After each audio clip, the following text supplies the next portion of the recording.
శ్రోతలకు నమస్కారం. కథాపుస్తకంకి స్వాగతం.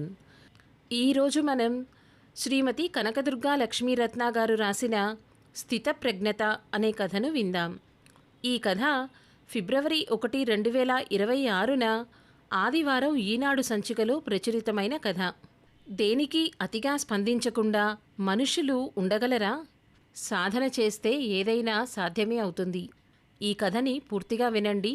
అసలు స్థితప్రజ్ఞత అంటే ఏంటో, కొన్ని సందర్భాల్లో మనం కూడా ఎంత బ్యాలెన్స్డ్గా ఉండొచ్చో ఈ కథలో మీరు తెలుసుకోవచ్చు. ఇక కథలోకి వెళ్దాం. మామయ్య గారు పార్కులో వాకింగ్ చేస్తూ పడిపోయారు. నువ్వు విశ్వం వస్తారా అంటూ పొద్దున్నే 7 గంటలకి పిన్నత్త సత్యవతి గారు కామాక్షికి ఫోన్ చేసి చెప్పారు. అయ్యో, దెబ్బలేమైనా తగిలినాయా అత్తయ్యా అని అడిగింది కామాక్షి.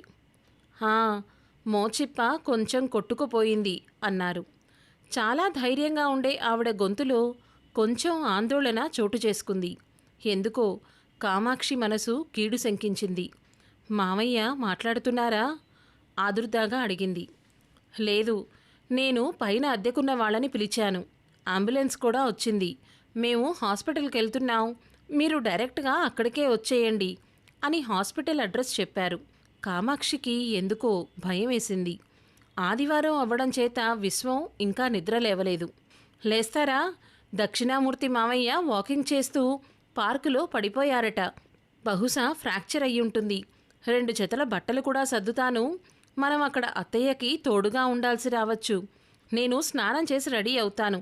మీరు చప్పున కానివ్వండి అంటూ గాభరాగా చెప్పింది. స్నానం చేసొచ్చి బట్టలు అవి సర్దింది. బయలుదేరుతుండగా సత్యవతి గారు ఫోన్ చేశారు. బయలుదేరారా? తొందర లేదులే, బ్రేక్ఫాస్ట్ చేసి రండి. వాడు టెన్షన్తో డ్రైవ్ చేస్తాడేమో. ఆదుర్దా లేదు.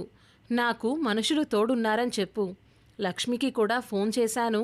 10 గంటల ఫ్లైట్కి టికెట్ దొరికిందిట అంటూ చెప్పుకొచ్చారు. కామాక్షి మనసులో ఆలోచనలు సుడులు తిరుగుతున్నాయి. సత్యవతి గారు విశ్వానికి స్వయానా పినతల్లి. దక్షిణామూర్తి గారు ఇస్రోలో సైంటిస్టుగా పదవీ విరమణ చేశారు. సత్యవతి గారు కాలేజీలో మ్యాథ్స్ లెక్చరర్గా పదవీ విరమణ చేశారు. కిందటేడాదే 50వ పెళ్లిరోజు వేడుకలు ఘనంగా జరిపారు వారి కుమార్తెలు. పెద్దమ్మాయి అమెరికాలో, చిన్నమ్మాయి చెన్నైలో స్థిరపడ్డారు. పిన్నత్తగారు మామగారు ఆదర్శ దంపతుల్లా అనిపిస్తారు కామాక్షికి. ఇద్దరూ ఒకరికొకరు ఎంతో చేదోడు వాదోడుగా ఉంటారు. మూర్తిగారు సత్యవతి గారికి ఇంటి పనుల్లో సాయపడితే, సత్యవతి గారు మూర్తిగారికి బయటి పనుల్లో అంటే బ్యాంకు పనులు మొదలైన వాటికి తోడెళ్తూ ఉంటారు. ఇద్దరూ ఒకే మాటపై ఉంటారు. ఆవిడ భర్తకి అనుగుణంగా తనని తాను మలుచుకున్నారు అనిపిస్తుంది కామాక్షికి. ఇద్దరిలోనూ చెక్కు చెదరని ధైర్యం. ఆటుపోట్లకి కంపించిపోరు. మొహంలో ఏ విధమైన ఆందోళనని ప్రదర్శించరు. ఏవైనా చిన్న చిన్న సమస్యలు ఉన్నా ఇద్దరూ కలిసి సామరస్యంగా పరిష్కరించుకుంటారు. ఎవ్వరినీ అనవసరంగా ఇబ్బంది పెట్టకూడదు అన్నది వారి సిద్ధాంతం. ఒక్కోసారి వారిద్దరికీ చిన్నాచితక అనారోగ్యాలొచ్చినా ఊళ్ళోనే విశ్వం ఉన్నా కూడా చెప్పేవారు కాదు. కోలుకున్నాక చెప్పేవారు. ఊళ్ళో ఉన్నవాళ్లకు కూడా చెప్పకపోతే ఎలా అత్తయ్యా అని కామాక్షి కోప్పడేది. మీరొస్తే నాకు బాగానే ఉంటుందే, కానీ వాడు పిన్నికి బాలేదని ట్రాఫిక్లో ఇంత దూరం టెన్షన్తో డ్రైవ్ చేసుకుంటూ వస్తాడు. చిన్న చిన్న వాటికి మిమ్మల్ని ఇబ్బంది పెట్టడం నాకిష్టం ఉండదు.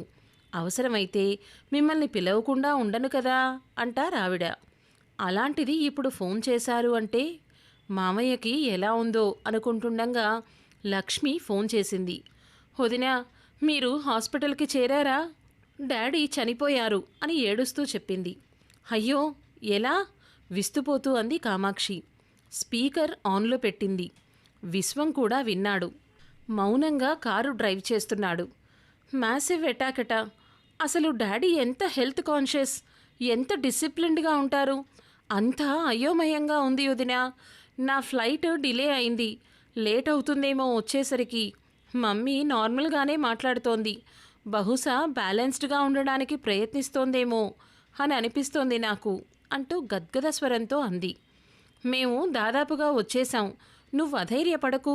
అమ్మకి తోడుగా మేము ఉంటాంగా అని ధైర్యం చెప్పి ఫోన్ పెట్టేసింది కామాక్షి. హాస్పిటల్ వచ్చింది. కారు పార్క్ చేసి ఆదరాబాదరాగా వెళ్లారు. వీళ్ళని చూడగానే సత్యవతి గారు విశ్వం చేయి పట్టుకుని, బాబాయిని పంపించేశానురా అన్నారు. విశ్వం ఆవిడ చేయి పట్టుకుని పక్కనే కూర్చున్నాడు.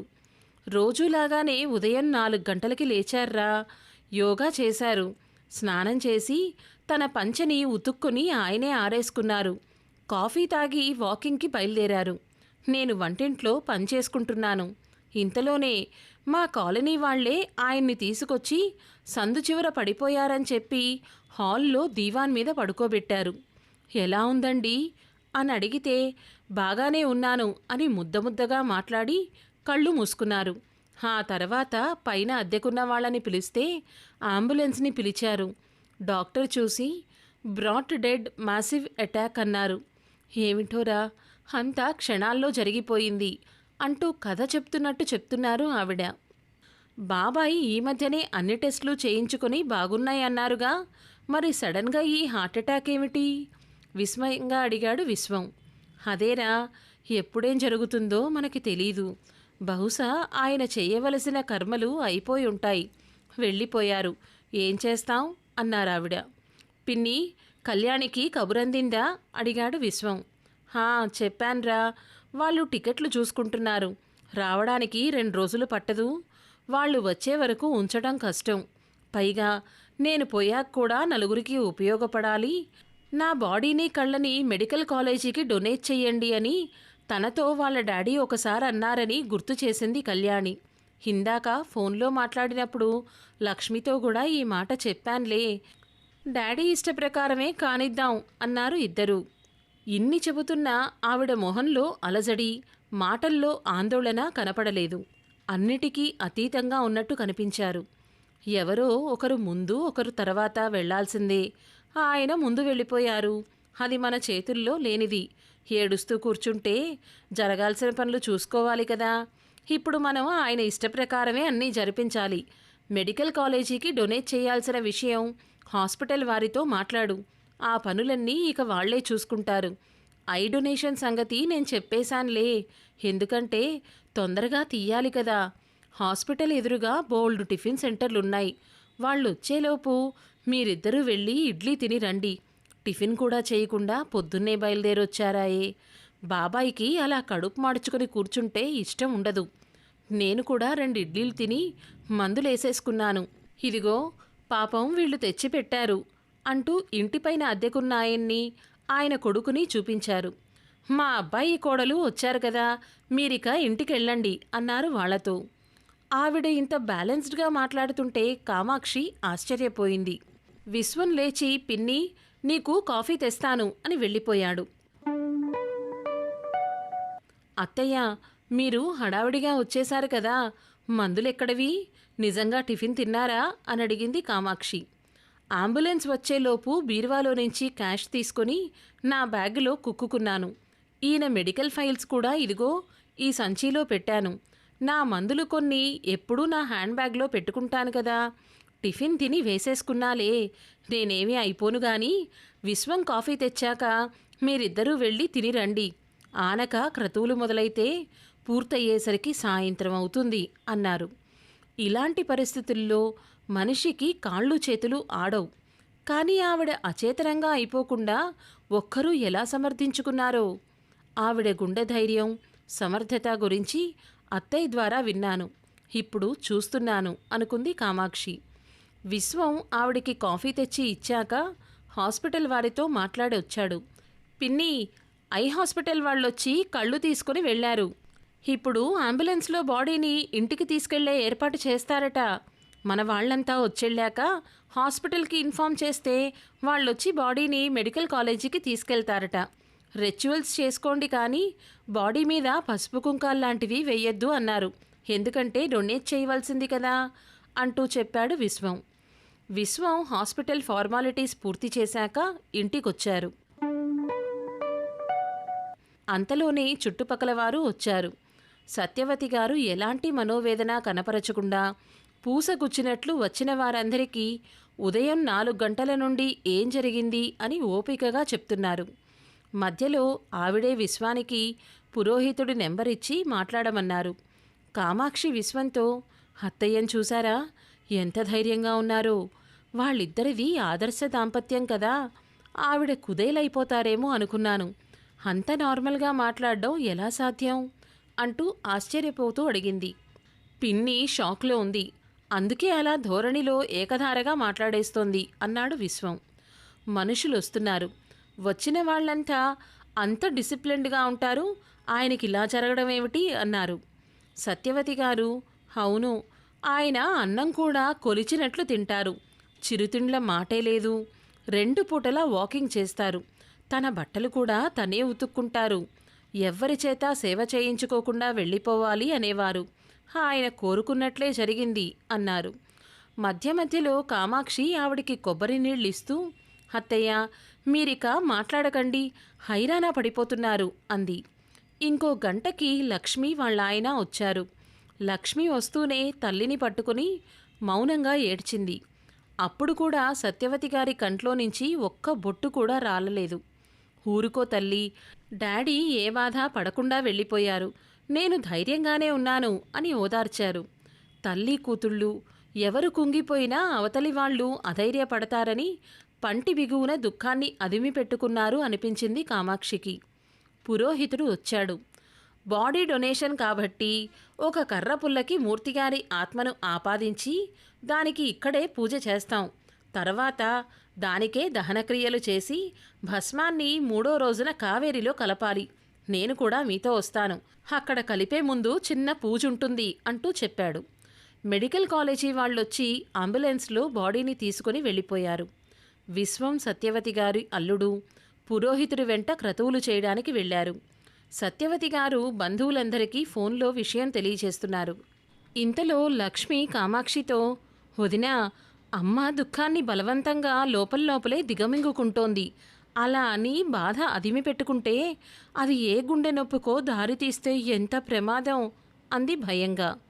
అవును, గుండెలోని బాధని బయటికి వెళ్ళగక్కేస్తే మనసు తేలిక పడుతుంది.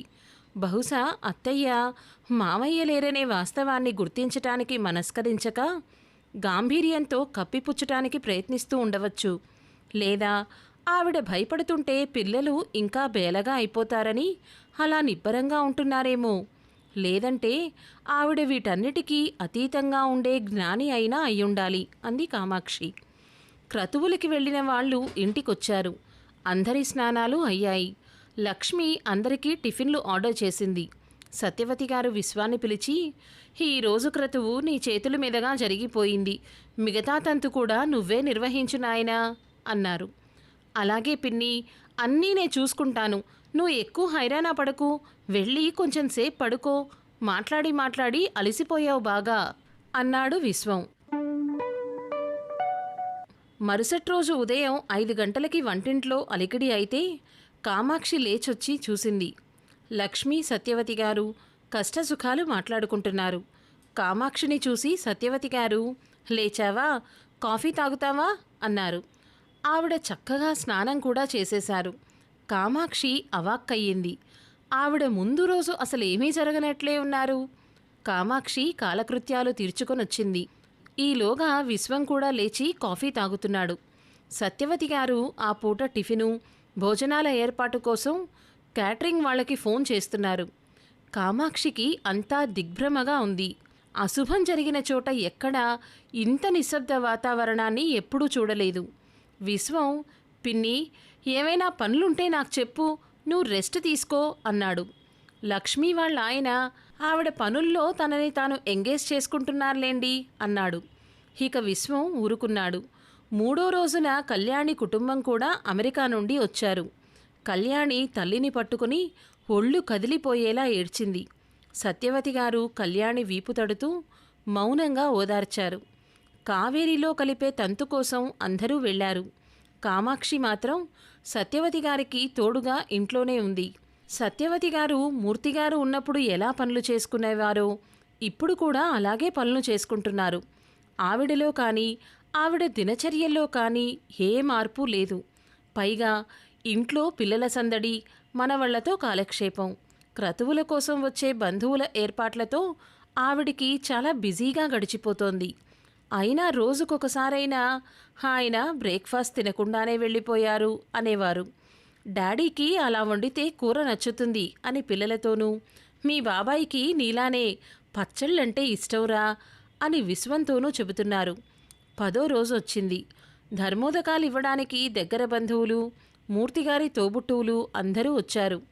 అందరూ ఒకటే మాట, ఆరోగ్య సమస్యలు ఏమీ లేవు, అందుకే ఏ బాధ లేకుండా వెళ్ళిపోయాడు అని. 3 రోజుల క్రతువులు కూడా ముగిశాయి. కళ్యాణి తల్లితో, అమ్మా, ధీరజ్కి పరీక్షలు మొదలవుతున్నాయి, నాకు సెలవు కూడా లేదు, వీలు చూసుకొని మళ్ళీ వస్తానే, ఎప్పట్లాగా రోజు వీడియో కాల్ చేస్తూ ఉంటాను, నువ్వు దిగులు పడకు, నీకు తెలుసుగా డాడీకి దిగులు పడితే నచ్చదని, జాగ్రత్తగా ఉంటానని మాటివ్వు అని వాగ్దానం తీసుకుంది. లక్ష్మి మాత్రం తల్లి కొంచెం సెటిల్ అయ్యే వరకు ఉంటానంది. కళ్యాణి కుటుంబం అమెరికా వెళ్ళిపోయారు.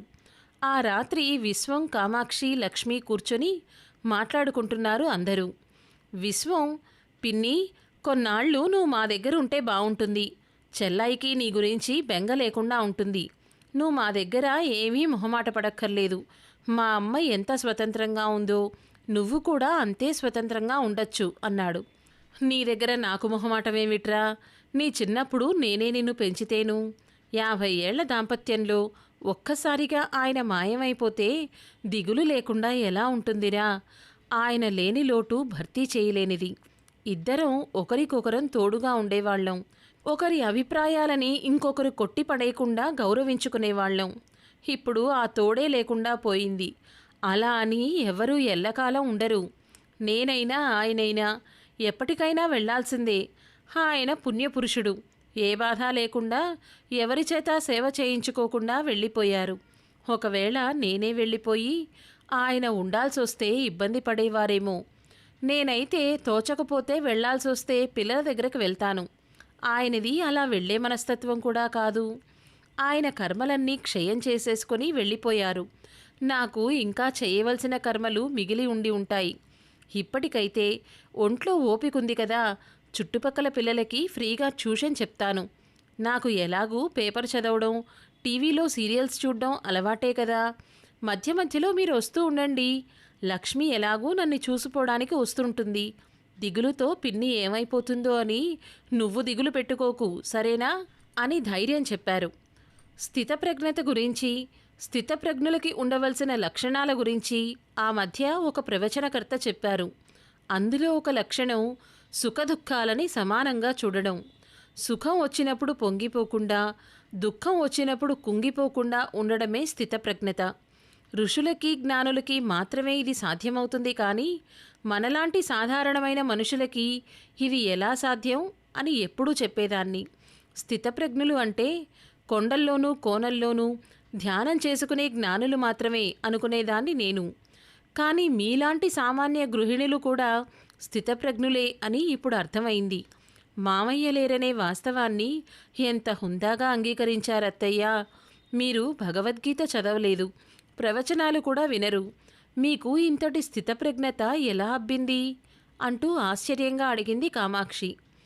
స్థితప్రజ్ఞత లాంటి పెద్ద పెద్ద పదాలు నాకు తెలియవమ్మా. మీ మామయ్య కంటికి కనిపించకపోతేనే ఆయన నాలోనే, నాతోనే ఉన్నారని భావిస్తాను. అప్పుడు ఆయన లేరనే భావనే కలగదు. కష్టసుఖాలు జీవితంలో భాగాలు, రెండూ అనుభవించక తప్పదు. బేలగా, దిగులుగా ఉంటే ఆయనకి నచ్చదు. సరేలే, చాలా పొద్దుపోయింది, ఇక వెళ్ళి పడుకోండి అని తన గదిలోకి పడుకోవడానికి వెళ్ళిపోయారు. పిన్నిని చూసి మనం ఎంతో నేర్చుకోవాలి. చిన్న చిన్న ఇబ్బందులకే మనం తలకిందులైపోతాం. జీవితాన్ని కుదిపేసే సంఘటనని కూడా తన మనోధైర్యంతో ఎంత అవలీలగా ఎదుర్కొంది అన్నాడు విశ్వం. అవునన్నా, మమ్మీ ధైర్యంగా ఉంటే నాకు దిగులుండదు, తేలికపడిన హృదయంతో అంది లక్ష్మి. స్థితప్రజ్ఞత గీతా ప్రవచనాలకి, పుస్తకాలకే పరిమితం కాదని, ఇంటి 4 గోడల మధ్య కూడా సాక్షాత్కరించవచ్చని అత్తయ్య ఎంత హుందాగా నిరూపించారు అనుకుంటూ భగవద్గీతలోని దుఃఖేష్వను దిగ్నమనాః సుఖేషు విగతస్పృహః వీతరాగభయక్రోధా స్థితధీర్మునిరుచ్యతే అన్న శ్లోకాన్ని అప్రయత్నంగా మననం చేసుకుంది కామాక్షి. సమాప్తం. సత్యవతి గారికున్నంత స్థితప్రజ్ఞత అలవర్చుకోవడం మామూలు మనుషులకి సాధ్యమేనా? వయసు అంత పరిపక్వత తెస్తుందేమో. ఈ విషయంపై మీ అభిప్రాయాన్ని కమెంట్ చేయండి. ఈ కథ మీకు నచ్చితే లైక్ చేయండి, షేర్ చేయండి.